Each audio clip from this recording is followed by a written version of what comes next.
Bum, bum, bum, bum, bum, bum, bum, bum. Ba-da-bum, bum, bum, bum, bum. Ba-da-bum, bum, bum, bum. Turn your phones off. Ringer's off. Okay, you don't really have to do that because it turns out I wouldn't even be able to hear it if it rang. But you might hear mine, so I'll turn mine off. You know what you need today? Yeah, let me tell you what you need today. First of all, this is going to be one of the best days ever. Not for any particular reason. It just is. You don't need a reason. All you need is a cup or a mug or a glass. A tankard, chalice, or stein, a canteen, jug, or flask, a vessel of any kind. And fill it with your favorite liquid. I like coffee. And join me now for the dopamine hit of the day, the unparalleled pleasure, the thing that makes everything better. It's called the simultaneous sip, and I know you came here for it. Join me now for that delight. Go.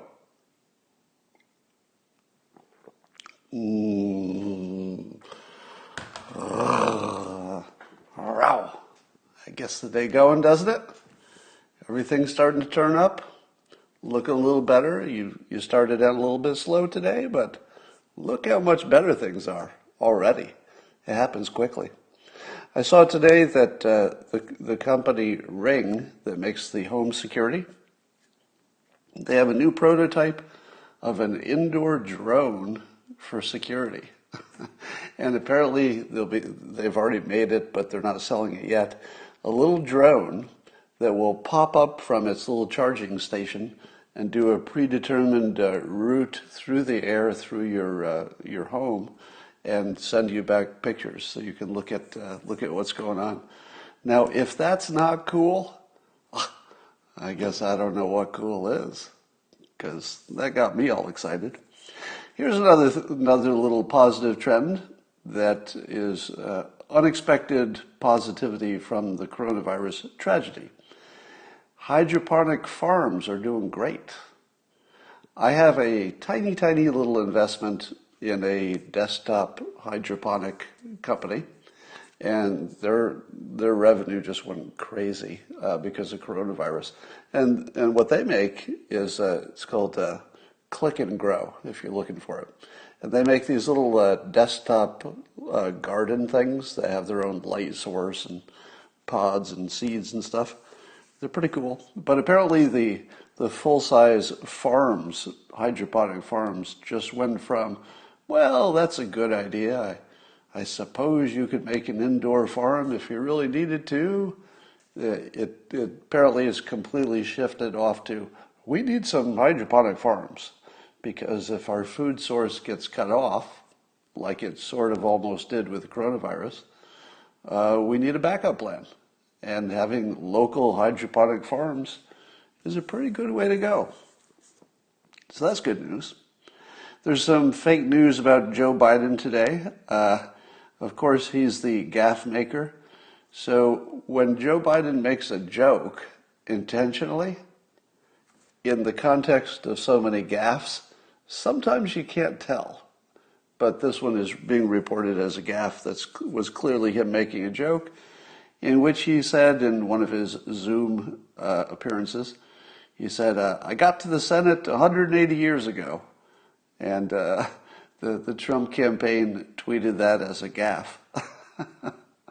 I don't think it was a gaffe. I'm willing to place a sizable bet that even Joe Biden knows that he's less than 180 years old. So I think he was just joking about how long ago it was. But things are so crazy that it's reported as, well, maybe. You know, he's doing so poorly that maybe he doesn't know he's less than 180 years old. Maybe. But I think that was a joke. Here's the funniest tweet I saw yesterday, and I'm going to read you the punchline before I read you the setup. That wouldn't make sense until you hear it, okay? And it's because it's the way I consumed it, because Twitter shows the retweet message before the thing that got retweeted. So I'm looking through the Twitter feed yesterday, and I see a Ted Cruz tweet, and like you, I don't know what he's referring to yet. So just consume it the same way I did. He said, there are decaffeinated brands on the market that are just as tasty. And I read that and I was like, what? What? What kind of message is that a reply to? There are decaffeinated brands on the market that are just as tasty. And then I read what he was retweeting, and it was Elizabeth Warren. And listen to this word salad that she tweeted. This sleazy Supreme Court double dealing is the last gasp of a corrupt Republican leadership numb to its own hypocrisy. The last gasp of a billionaire-fueled party that's undemocratically overrepresented and desperately clinging to power in order to impose its extremist agenda.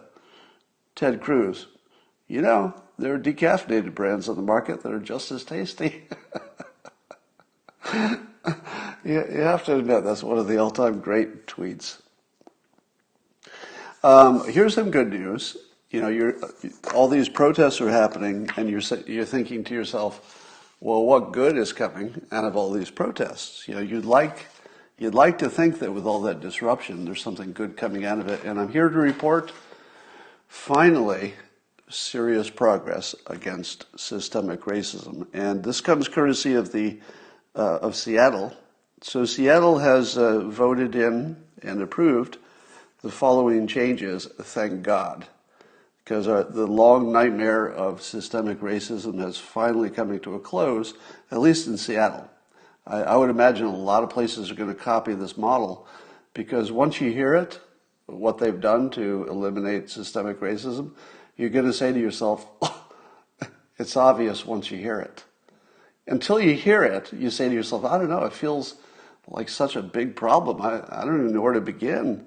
But once you see what Seattle's done, you're going to be slapping yourself on the head and saying, why did we not do this before?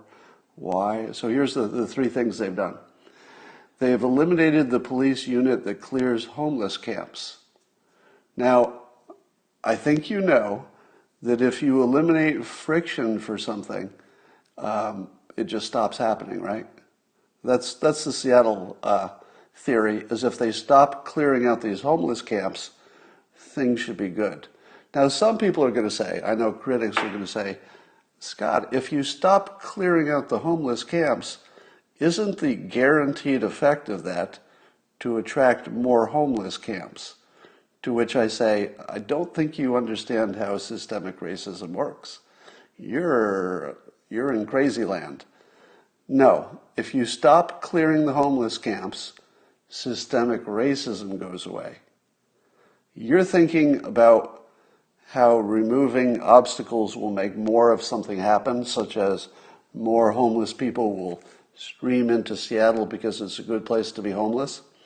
That's just crazy, because this will get rid of systemic racism. But it's not all. If that was all, that would be pretty amazing. But there's more to it. Second thing they've done is they've agreed to cut the command staff of the police pay. There'll still be as many people on the staff, apparently, or it's a little unclear, but it looks like that what they're doing is mostly just cutting the pay of the people who are in charge of making things better for police. Now, I don't have to tell you, if you're a student of human nature, that one way to get a better result from people, and if you really want them to work hard and give you a good performance, cutting their pay, that's the way to go. So these command staff police officers who are being asked to do more with less, they've also been asked to cut their pay, and I think that should motivate them in the right direction, obviously. How else are you going to motivate people other than cutting their pay? That just feels obvious. After they do it, until they did this, honestly, I feel dumb, but I wouldn't have even thought of this. I might have thought of this is how dumb I am. I would have thought, if you want more out of these people to do a better job, better training of their staff, etc., I would have been thinking in terms of getting better people and paying them more to get more performance. But I think Seattle's on the right track here. Just cut their pay. That should make them work harder and have better morale, and so you should get better results. Then they're also going to reduce 100 officers.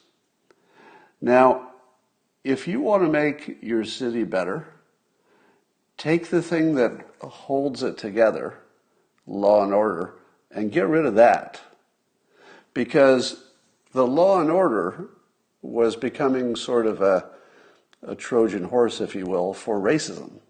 A lot of people wouldn't realize that. You probably think to yourself, law and order, wait a minute, isn't that good for black people and white people and brown people and people of all types? Is there somebody for whom an active police force that is pursuing law and order, is there some demographic group for whom that's bad? Well, Seattle has spoken. And again, these weren't obvious solutions. If any of this was obvious, it would have been done before, right? You need sort of a out-of-the-box thinking. You need some genius. And Seattle has stepped up.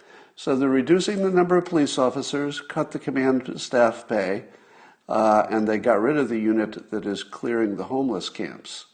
So those 3 steps, I think, are bold.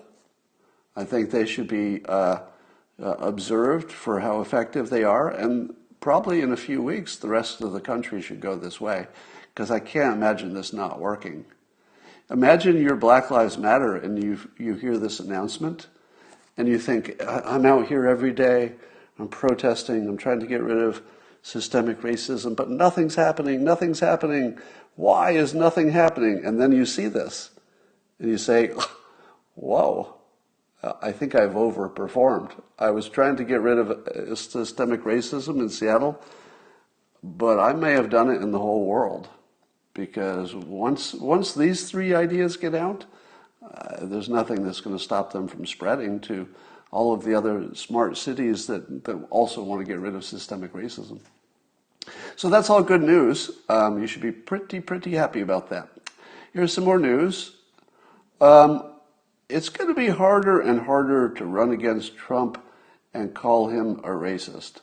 Number one, I love the fact that the organizer of the Charlottesville Finding People race is endorsing Joe Biden. So Joe Biden's primary campaign claim is that the president called the racist in Charlottesville fine people. Now, of course, that didn't happen. That was fake news. He said exactly the opposite. He condemned them. But the organizer of the Charlottesville, he endorses Joe Biden for president. So that's interesting. At the same time, Trump, I forgot to mention this yesterday, but Trump in his speech explicitly said, and I don't know if he said this before, he said that school choice is the civil rights issue of our time. In other words, if you get school choice right, then everybody's going to do better. And essentially, that's effectively a civil rights issue. It's so big and so important to the black community. So that's a big deal. Have you ever had a president who said, there's a gigantic civil rights issue and I'm going to make it a top priority to get rid of it? What is Joe Biden's big civil rights issue? He has none, because Seattle already solved it. This whole systemic racism thing used to be a topic that Biden could talk about, but now Seattle's kind of taken it off the table with their so effective solution. But the president still is working on a civil rights issue, which is education is terribly unfair and poorly done. So the president's done prison reform. He's massively funded the historically black colleges. We'll talk more about them. There's a Biden story there. He's funded the opportunity zones. He's putting $500 billion into capital for black American businesses. He's got black unemployment to the best level it's ever been. Before coronavirus, it's coming back already. He's designated the KKK a domestic terror group. Even Obama didn't do that. I mean, seriously? Obama didn't do that. Okay.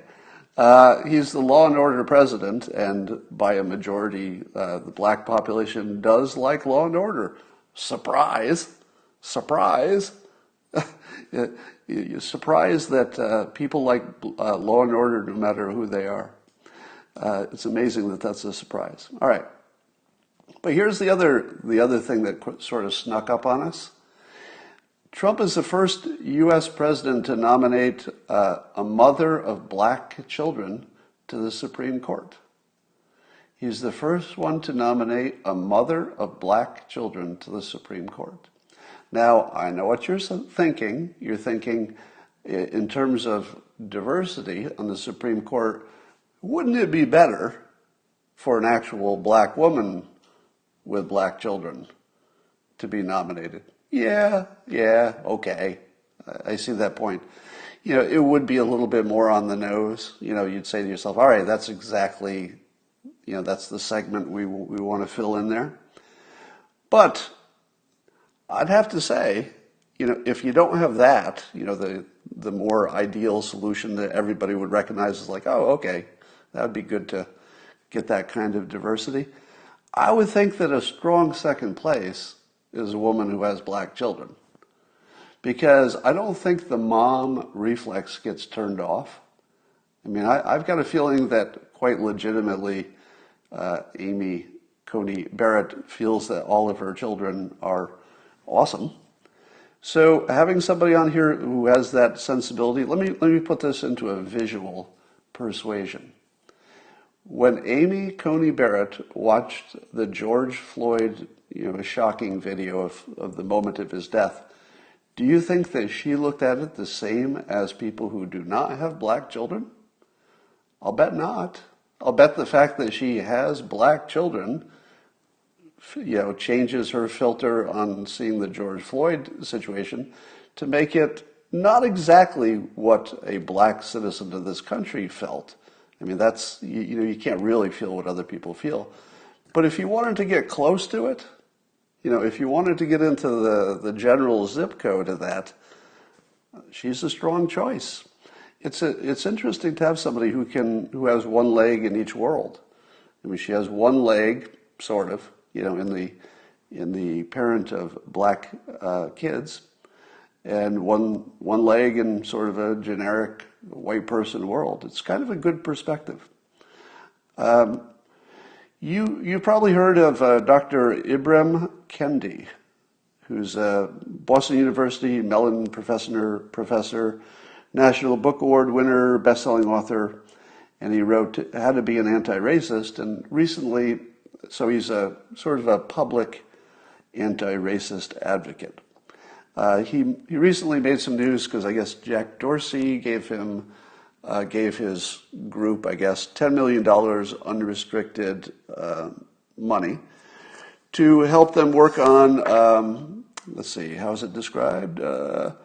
Unqualified support of his vision of putting academic researchers at the forefront of the movement to dismantle policies supporting racial inequality and injustice. Now, what do you think of the general idea of having academic researchers at the forefront of how to dismantle racism? That's not bad. I would say you sort of have to see how it works out, right? Everything's an implementation. There's no such thing as just a good idea. You need a good idea that is implemented well. But on the surface, don't you think that an academic approach to really understand, as best we can, things such as, are black people really being targeted by the police? I think we need the researchers and the scientists and stuff to sort of take the lead and tell us what's true. What is true? Where can we identify this stuff and where we can't? Now, of course, you have the risk that because they're academics, it'll just all be bullshit. And then you make policies that are based on complete bullshit. So the execution matters, right? It could be executed completely wrong. But in general, if you have a real academic who's got real credentials and working with other academics and they want to dig in to really understand what's going on here with the systemic racism, not a bad way to go. So he said something that was so delightfully provocative in a tweet that it made me like him. So I didn't know anything about him. until this tweet, and then I started looking into it and connecting the dots. And I'm going to say I have a positive opinion of him. This may be different than some of your opinions, all right? But I'll tell you why. The same thing that makes me like Trump is his provocative way of just going in and shaking the box. Because there are a lot of cases where just going in and shaking things up is exactly what you need. It's, you don't write it out that way on paper, right? You don't make a plan, I'm going to just shake everything up. But sometimes you need that.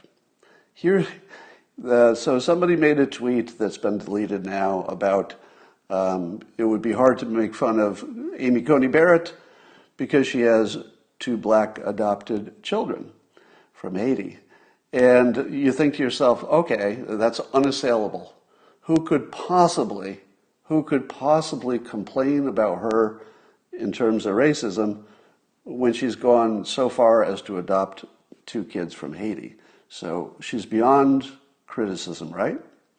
Well, not according to Dr. Ibram, and here's the part that made me like him. All right, and I know you're not going to have the same impression, but just understand where I'm coming from, that I like provocative people who shake the box. They don't have to agree with me, all right? So that's the part that you're missing. I'm not agreeing with his positions necessarily. I might agree with some of them, I don't know. I'm just saying that I like how provocative he is. Here's what he tweeted about Amy Coney Barrett. He goes, some white colonizers, quote, adopted black children. They, quote, civilized these, quote, savage children in the, quote, superior ways of white people, while using them as props in their lifelong pictures of denial, while cutting the biological parents of these children out of the pictures of humanity. Now, come on. You have to appreciate how wonderfully provocative that is.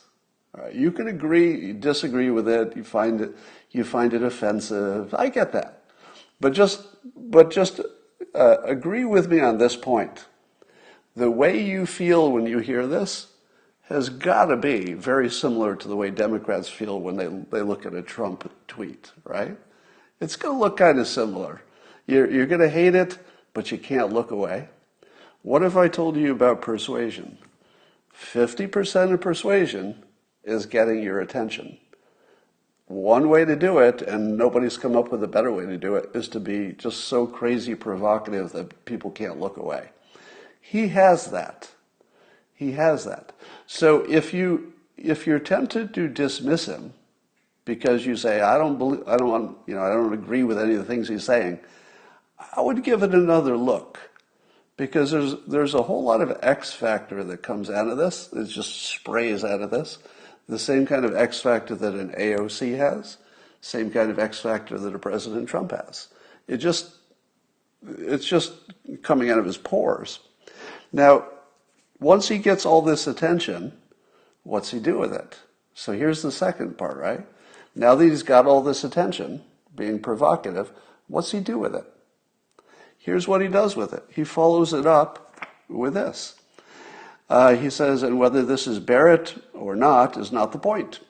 It is a belief too many white people have. If they have or adopt a child of color, then they can't be a racist. So basically, he's making the point, by analogy, that if you say you have a black friend, that doesn't mean you're not a racist. It just means you have a black friend. And he's extending that to say, just because you adopted a black child, that alone doesn't make you not a racist. It just means you did this one good thing. So he's challenging that idea. Now, is that fair? Is it fair for him to say that that's not far enough? Like, you need to go to the extra level. Just having a black friend or a black adoptee, not enough. I think that's completely fair. Yeah, that's a completely fair statement. It is also a complete loser statement. Here's why. The difference between winning and losing strategies is that winning strategies encourage good things to happen more, And losing strategies discourage good things from happening more. That's it. That's the whole tweet, if I can use that statement. And when you see somebody adopting a baby or babies from Haiti, a white person adopting black babies, what is the winner way to look at that? The winner way to look at that is, she's awesome. That's it. As soon as you add something to, okay, that's awesome, I respect that, 100% respect it, and now we're done talking about it. As soon as you depart, it's just good, and you put the, well, it's not good, you're still sort of a jerk, you have put a penalty on good behavior. Good behavior, adopting black orphans. It's good behavior. I think we'd all be happy about that. But he penalized it a little bit, right? Every time you penalize good behavior or support bad behavior, let's say violence and looting, you are in a loser strategy. And there's no real debate about this. There's no domain in the world, there's no professional coach, there's no mentor, there's nobody who knows how the world works who would say you should ever put a penalty on good behavior. Nor should you ever say good things about the behavior you don't want to see more of. It's very simple human nature that people will do more of the things that they get praised for and less of the things they don't get praised for. And I'm going to talk about this a little bit more in a minute. Paul Graham, famous investor Paul Graham, asked this in a tweet. He said, I wonder if the protesters in Portland, etc., realize that roughly 100% of the effect they're having, the protests that is, on the upcoming presidential election is to help Trump. That's weird, isn't it? Don't you wonder why the protesters are so obviously helping Trump, because they're playing right into his message? At the same time, he would be their biggest problem, the person they would most want to leave. How does that make sense? How does it make sense that every day that they're putting lots of personal risk and energy and money into getting Trump reelected? How can you explain that? Here's how I explain it. They need Trump to get reelected. Not all of them. A lot of the protesters are legitimately just protesting racism, and that's great. But in terms of the organizer class, which are really the ones who make it happen, right? Most people are just attendees, most people are followers. There's a small group of people, let's call them the organizing class, that make it all happen. Among the organizing class, do they want to overthrow the government, or do they want Joe Biden to be president? They want to overthrow the government. They don't want Joe Biden to be president. You don't see the protesters carrying Joe Biden signs, do you? Do you see any of the protesters with Biden signs? You don't. Because they don't want Joe Biden to win. Do you know why? Because if Joe Biden wins, it takes the steam out of their protests, takes the energy out of their revolution. The worst thing that could happen from the perspective of Black Lives Matter is for Joe Biden to get elected. Because the moment he gets elected, the people who are protesting are going to say, phew, we got something. We didn't get everything we want, but at least now Joe Biden will head us in the right direction. And Kamala Harris, they'll be moving us toward a better world. Thank God this Trump is gone. They don't want that world. I'm pretty sure the organizers would prefer, the perfect situation would be a non-credible election where Trump wins and stays in office. And then they can complain that it was a rigged election, it was not credible, Trump is still the problem, nothing's been fixed, we have to overthrow the system. So watch for the protesters to be very unenthusiastic about Biden for that reason. Dan Bongino points out that it's incredible that it's been confirmed that the FBI used a suspected Russian agent to spy on a Trump campaign, and it's not a front page story. Think about that. Just try to imagine this as not a front page story, that the FBI actually used a Russian agent to spy on or a suspected Russian agent to spy on the Trump campaign. And it's just sort of ignored. Now, if you think you live in a world where you form your own opinions, you look at the news, you form your own opinions, you don't. I don't know if that world ever existed, but it definitely doesn't exist now. What happens is you are shown a little sliver of the news that is designed to give you the opinion that is being assigned to you.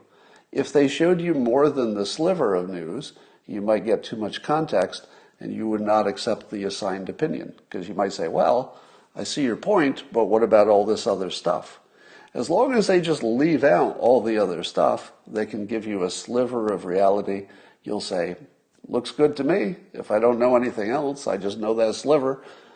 My opinion has been assigned to me. I accept it. By the way, on a more concerning note, Dan Bongino noted publicly that he's got some kind of a lump on his neck that seems to be a concern, and maybe a big concern. We don't know yet, so wishing him the best on that. I will add this story, just if it makes Dan feel any better. In my 20s, I had a lump on my neck, went to my doctor at Kaiser, and they said, I don't know, we better look into that. We better get a closer look. Took an x-ray. I go in and they looked at the x-ray and they said, this doesn't look good. And I said, well, what does it mean if it's not nothing, which is the other alternative? They said, it could be nothing. It could be just they said one of those things. That was the actual phrase. It could be just one of those things, and we just drain this little bump and there's nothing, that's it. It could be it. Or you have a horrible cancerous problem and your life will never be the same. Those are your two possibilities. Why don't you come back next week and we'll figure out which one it is. So I had to wait with basically almost a death sentence preliminary diagnosis of a lump on my neck. I had to wait days to figure out what it was. Now it turns out that the way to confirm whether it was going to kill me or not, and of course, spoiler, I lived, they would stick a needle into it and draw out the fluid, and if the fluid was blood, I'm in big trouble, because it means there's some cancer going on there. But if it was a clear fluid, it was just some kind of minor infection, no big deal. So I'm sitting there, and I can't see the needle because it's back here, and I feel it go in, and I feel the liquid come out, and I'm sitting there thinking, you frickin' asshole. You see the liquid now. You know if I'm dead or I'm fine. Tell me. I had to actually ask. Right? It still bothers me to this day. The moment it came out, he should have been saying, no problem, you're all good. And it turns out it was no problem, it was all good. So Dan, I hope your situation goes like mine did. I have more empathy than you can imagine. But I'm going to hope that it's just one of those things and everything's fine. So I tweeted this yesterday. I said, I know lots of people who rode to success on the strategy of skill acquisition and positivity, which is a pretty good package. If your life strategy is to continually acquire skills, pretty good strategy. And to approach life with positivity, which affects other people and affects yourself, that's a pretty good strategy. And I know people who have done that, but I don't know anybody who complained their way to success. That might exist. But if you have a choice of those two things, either building skills and having a positive attitude, or complaining and not doing anything useful, pick the one that works. Now, weirdly, Elon Musk tweeted a reply. And a lot of people took note because when Elon Musk tweets at me, people think, you guys need to talk or something. I don't know. But for some reason, people get excited when that happens. So Elon Musk tweeted this, and I'm not sure exactly how it relates to my tweet, but he said, "There are times when I feel like I'm living in a Dilbert cartoon." So I tweeted back, "The simulation doesn't write itself. Wait until you see what I have planned for you." And then, he laughed with some emoticons. And so anyway, that was fun. And Ted Cruz also retweeted me yesterday. I had a good day for getting retweeted. Did you think it was weird when ACB, Amy Coney Barrett, when she was giving her sort of nomination acceptance speech, I guess you'd call it, she went to great lengths to describe her husband as subservient to her? No, was that weird? And I didn't understand why until the analyst explained it to me, which was, so people were criticizing ACB for being part of a church group that allegedly, and I think this is incorrect, but the allegation was that the people in that church, the women were taught by their religion to be subservient to their husbands or something. I think that's inaccurate. I think that it never taught that. I think it had to do with their use of the word handmaidens, but it was really a biblical reference. It wasn't a reference to subservience. So she goes in, and I didn't like this at all, honestly. Like, it's the thing that felt the creepiest. She needed to describe her husband as basically the house husband in the group, the one who is serving her needs. And although he's an attorney and has a practice of his own, he seemed to be the primary caregiver for the 7 children because her job was even more high profile. And it seemed to me that she was sort of suggesting that the way she could handle an immense workload of being on the Supreme Court while having 7 children is that her husband was unusually supportive in terms of raising the kids and supportive of her. Now, I have, of course, I don't criticize any couple if they have a situation that works. It's not my issue. So if anybody has any kind of arrangement that makes them happy and their family, it's great to me. But it felt just uncomfortable that she threw her husband under the bus to help her nomination. I didn't like it. I just didn't like it. Now, I'm not saying it wasn't an accurate description, and I'm not entirely sure that the husband has any problem with it. He was probably perfectly happy with it. But I don't know. Didn't feel right. Didn't love it. But it probably worked.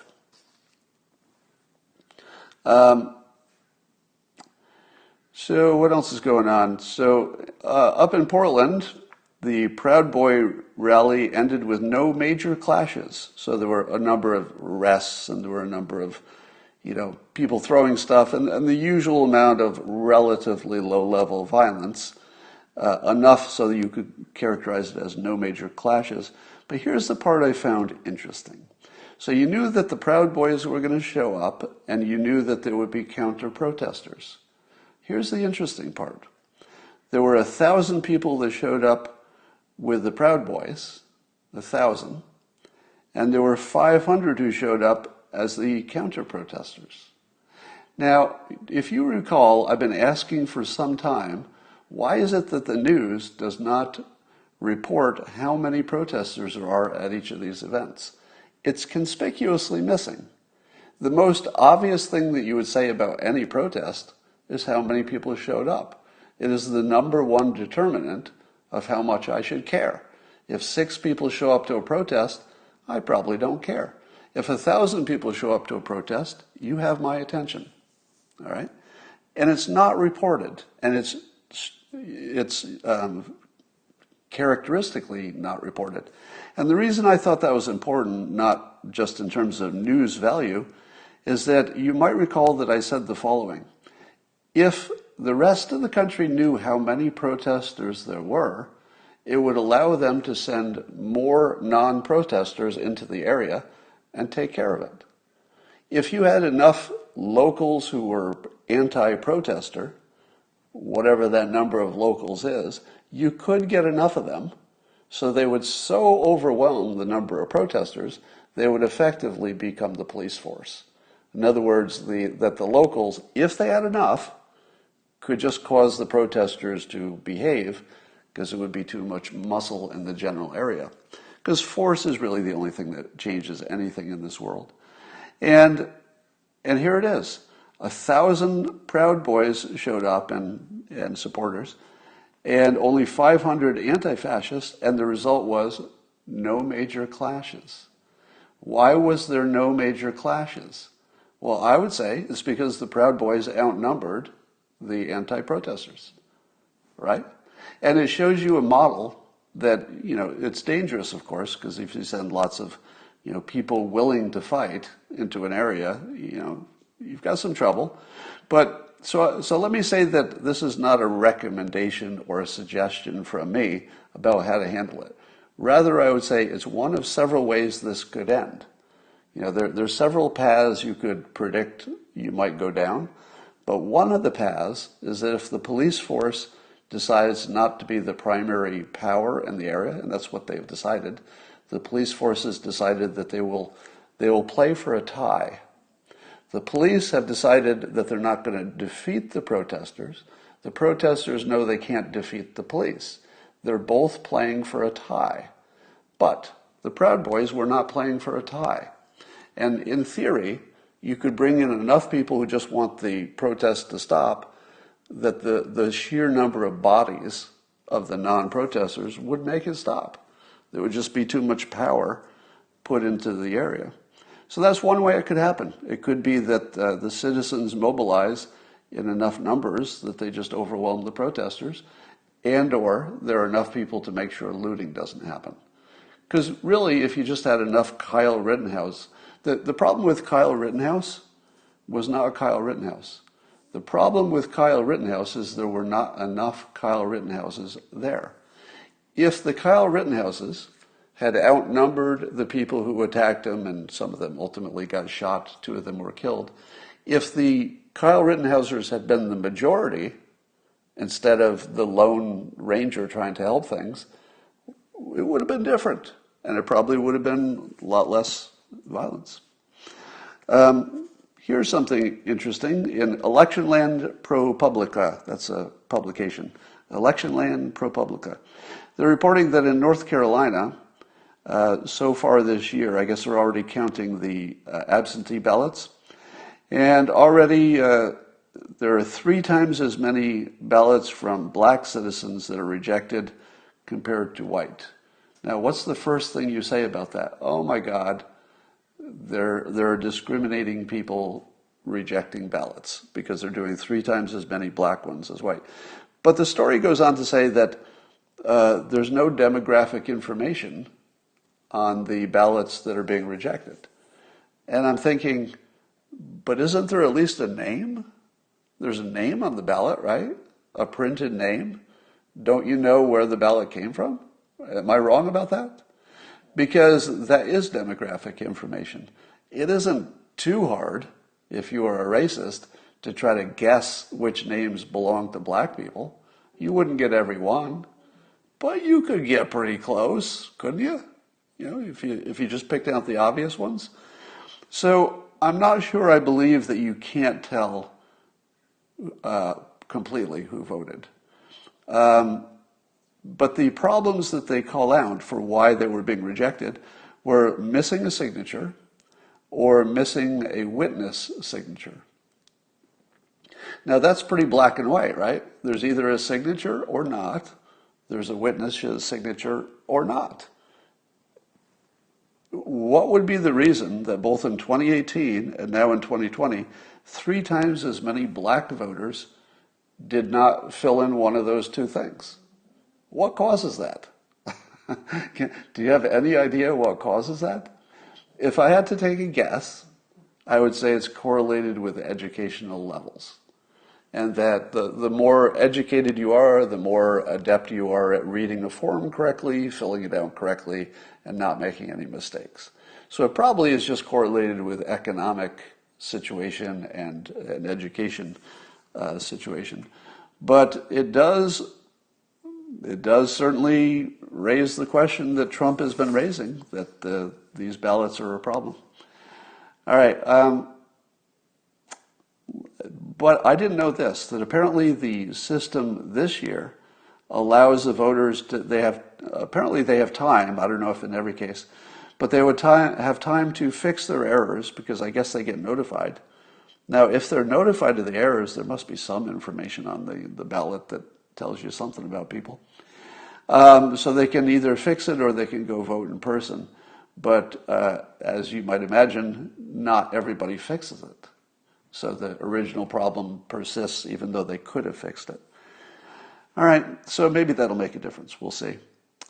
Remember I asked you, I said I couldn't understand why people were criticizing Trump for saying that doing extra testing is surfacing extra infections. And I thought to myself, how could that not be true? How could you do extra testing without finding extra people? Feel like that's just obvious. And Nate Silver basically said the same thing in a tweet. He said it's not clear whether COVID cases are actually on the rise in the U.S. or if it's because there's more testing.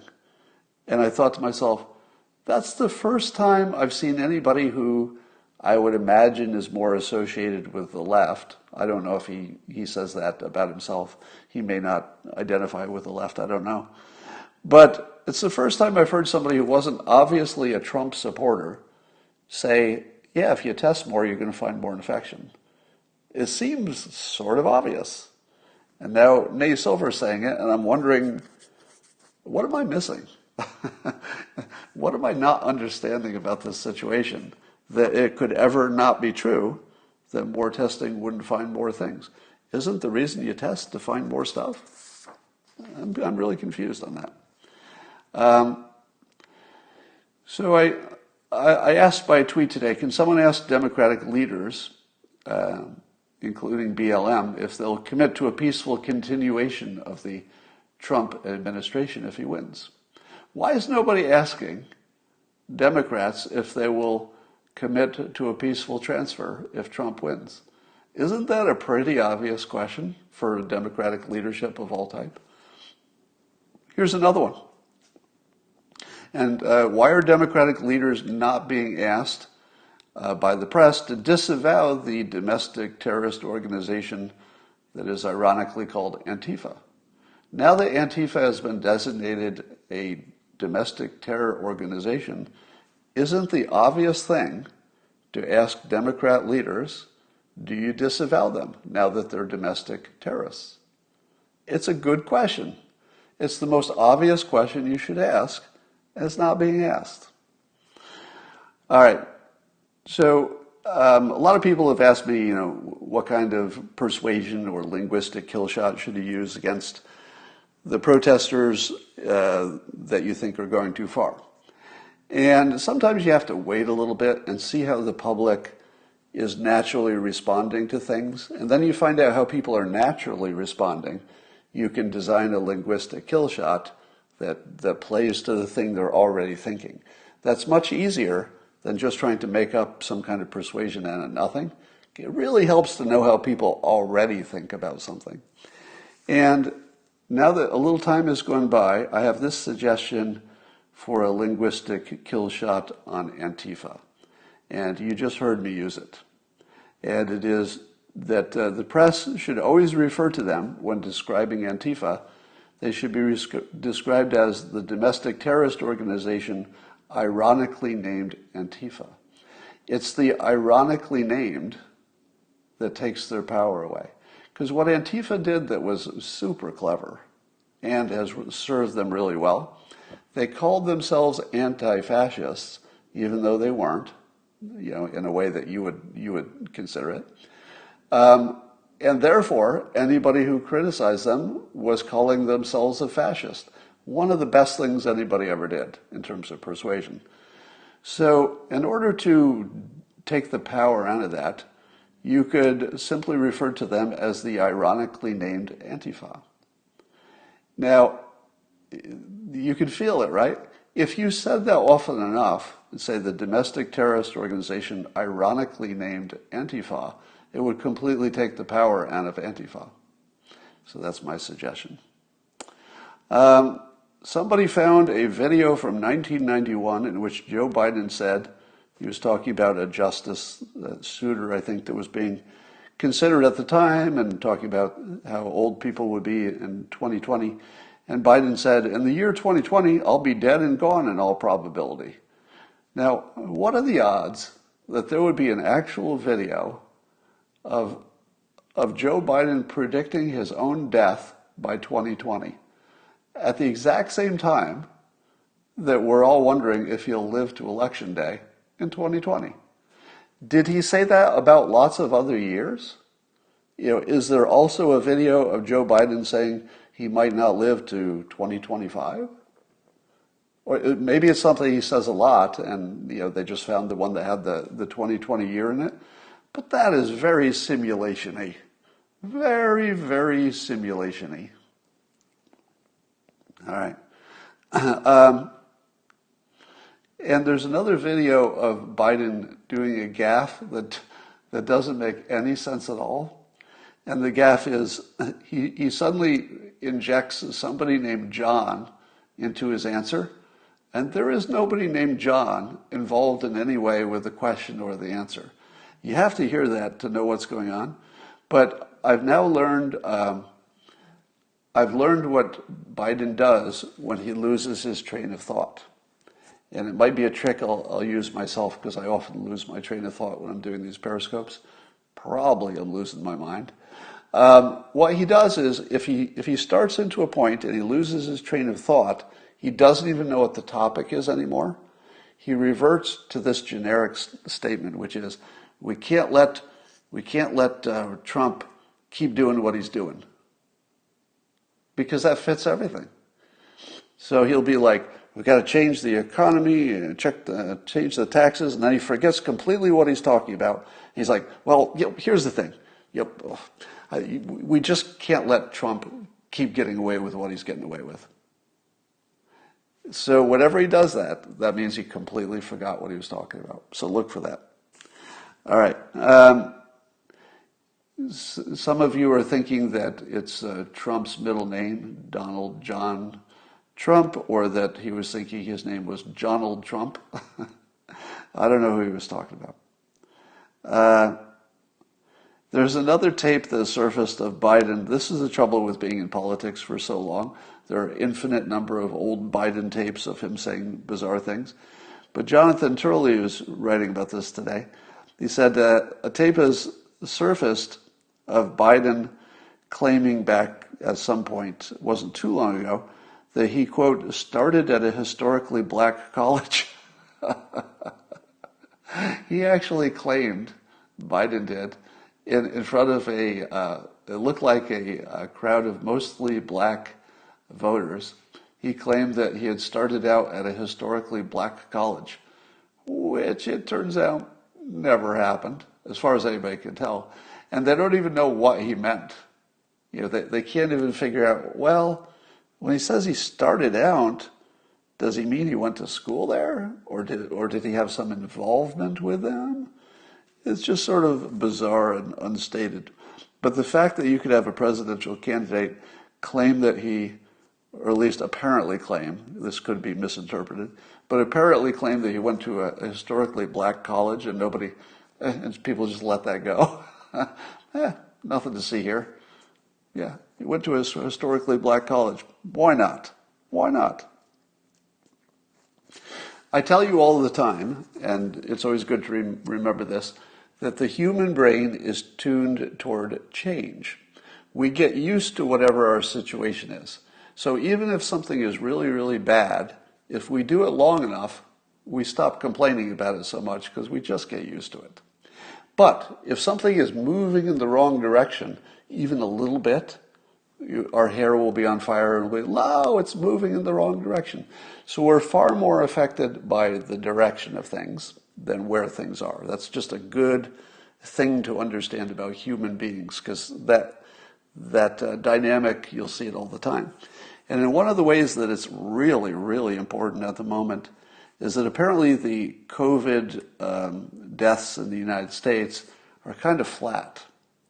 And as long as they stay about the same, even though it's way too high, 1,000 people a day or something in that neighborhood are dying, even at 1,000 deaths a day, as long as it just sort of stays there, and even if the 200,000 deaths that are now, I don't know, 204 or 5,000 deaths, as long as that stays around a few 100,000, it might creep up to, I don't know, 230,000 by election day or something, wherever it is. As long as it's in that 200,000-ish range, it's going to feel like it didn't change much. And the fact that it seems stable-ish is really, really going to work for the president, because we can't stay interested in things that are the same, even when they're bad. We get way more interested in what's on fire today and what somebody said today. So I think the president's biggest, problem is that what people think of coronavirus is becoming smaller and smaller in people's minds, even though the problem isn't going away. I would say this about how to interpret that the United States had such a bad outcome with coronavirus, according to the experts. I'm not convinced that if you looked at all the variables, it would look so bad. In other words, if you considered our obesity, you considered our higher percentage of African American citizens, if you considered everything, probably it wouldn't look so bad, but we don't. And I would say that one factor that we don't count enough is that Americans just like freedom. And Americans like freedom more than they like life itself. That's built into us. We're actually designed that way, to like freedom more than life itself. We're literally trained from childhood, at least my generation was. I don't think it happens anymore. But my generation was trained from childhood that if you had a choice of, you can't get freedom unless you die trying to get it, we'll die. So this coronavirus is no different than every other challenge the United States has faced since its inception. What's my trade-off? Yes, you could be much, much safer if you do the following things. Or maybe, you could be skeptical, but the experts are telling you could be much safer if you do these things. But to do these things, you're going to have to give up this other thing called freedom. Do Americans say, sure, let's give up some freedom, I'm in, I'll save some lives? No, we don't do that. And we don't want to be those people. That's the bigger part. In order for us to have had the same success as other countries, we would have to be like them. In other words, the thing that killed 200,000 people in this country, this is going to sound really ugly, but I think you'll understand what I'm saying. The thing that killed over 200,000 Americans, to an extent, is a feature, not a bug. That's cruel.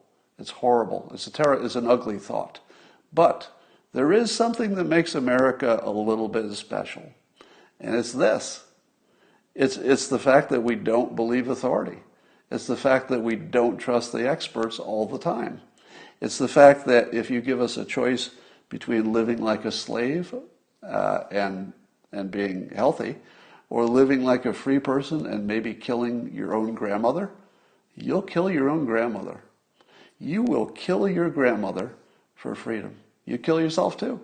You kill anybody for freedom. It's a feature. It's a feature, not a bug. So did President Trump preside over a country that got a worse outcome than other countries? Maybe. Again, I think you really have to dig into the difference in the variables to know that for sure. But let's say it's true. Was it a mistake? It's being couched as a mistake. I would say it's a choice. I would say that the country made a conscious choice. Now, did President Trump, influenced by his own behavior, let's say not wearing masks, let's say downplaying the virus, did he influence anybody's opinion by his own actions? Perhaps so. Perhaps so. Is that wrong? Well, if the way he's the way he's persuading Americans is to be more American, it's a hard argument to make that it was wrong. Unless you think being more American, in other words, preferring freedom over life itself, unless you think that's a bug, he was persuading toward a feature, not a bug. So that's just one way I'd frame it. All right. There was a sign I saw at a protest at Yorba Linda. So it looked like there were some protesters and some counter-protesters.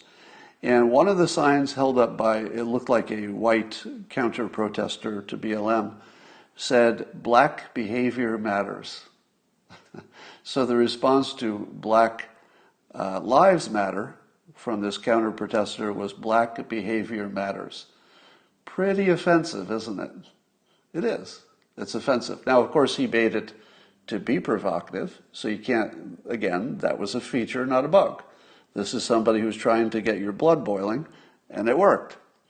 I would say that strikes me as offensive, even though I agree with the thought.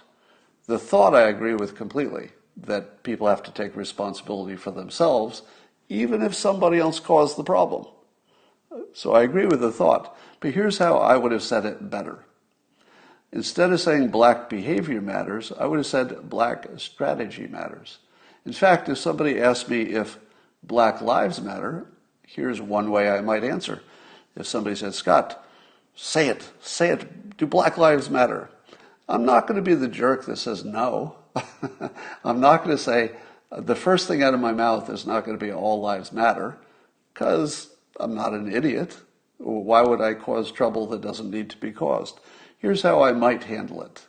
Absolutely, Black Lives Matter.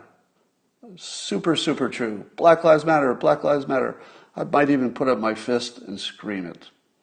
And then I would say, would you agree that black strategy matters? In other words, that if you have a good strategy, you'll probably get a good outcome. If you have a bad strategy, you might have a bad outcome. Would you agree with that? Because that's my problem. My problem is not Black Lives Matter, because of course they do. Duh. My problem is your strategy sucks. If you use a strategy that is guaranteed to get you the wrong answer, don't blame me when you get the wrong answer. Don't put it on me when you're doing an objectively, obviously, clearly bad strategy. That's not on me. You got to take that on yourself. Here's a general rule that I think is a good one. If you have somebody who's protesting or wants some kind of change, and you've got other people who seem to be the ones who are in the way, if one of those sides says, "Let's work together, I'll do some things differently, maybe you'll do some things differently, I acknowledge that the problem might not be me. I mean, I might not have caused the problem we're trying to fix, and maybe you didn't cause the problem we're trying to fix. But if you're not approaching this from the perspective of both of us need to do something differently, you are not really a credible player." If somebody comes to you and says, "Only you need to change," you'll never get there. You can never get there if your starting assumption is that one side needs to change, even if all the problems are on the other side. The problem, the group that maybe doesn't think it's their fault still needs to say, I don't think we did anything wrong. But if you're willing to change, I want to do whatever I can to make it easy for you to change. In other words, I'll do something different. Even though it's not my fault, it might not even be my responsibility. But if you want to be productive, both sides every time have to say, "I'm going to do something different. You need to do something different too," but we have to start with that assumption. As soon as you say, "You need to do something different and I don't," that's the end of the story. You can just walk away. Stop. I want to tell you a story about that, but I can't for privacy reasons. But I have been in that situation, shall I say, in the past, where it was expected that I would only change and the other person would not. And that can never work. Can't work. Never negotiate with yourself. All right. Millions of acres have burned in California, but my air quality is good at the moment. So still keeping an eye on that. All right, that's all I got for today. All divorced men have been there, buddy.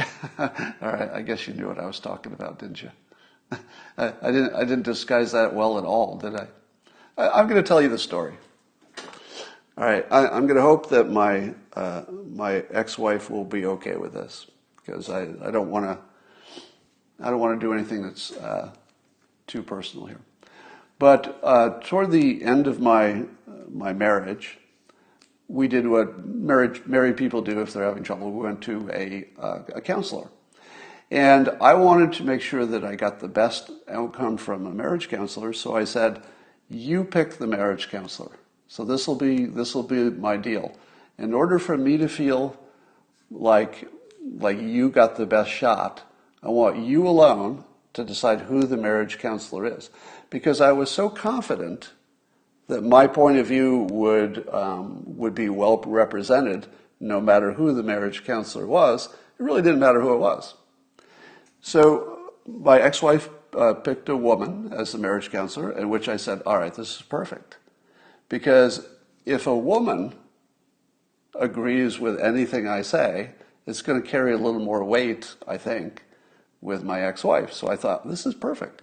You picked a marriage counselor, and it's a woman. This is ideal, because I'm pretty persuasive, right? Have you ever met me? I'm kind of persuasive. So I thought, this is a perfect setup. I could not have asked for a better situation.